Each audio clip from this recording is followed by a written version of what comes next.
No niin, ja tervehdys Lahdesta, että tässä olisi tämmöinen sählypeli, mikä on rakennettu vanhasta jääkiekkopelistä.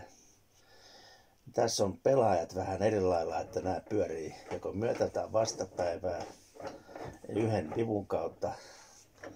Maalivahti pelaa samalla lailla kuin siinä jääkiekkopelissä, että se pyörii ja liikkuu tuommoista uraa myötä.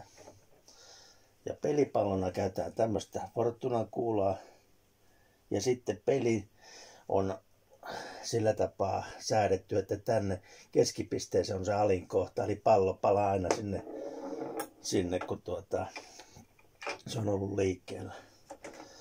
Ja no nyt näytetään pieni näytöspeli tästä, että miten peliä pelataan. Eli nyt se lähtee tästä.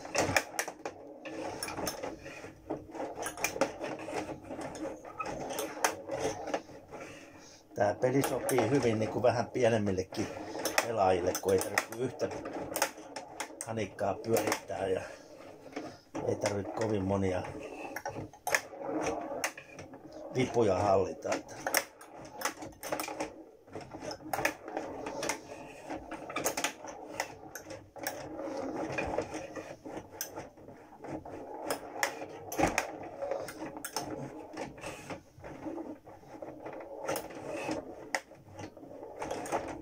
No.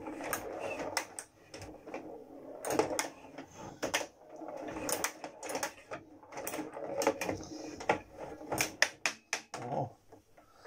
Lämmäritkin lähtee.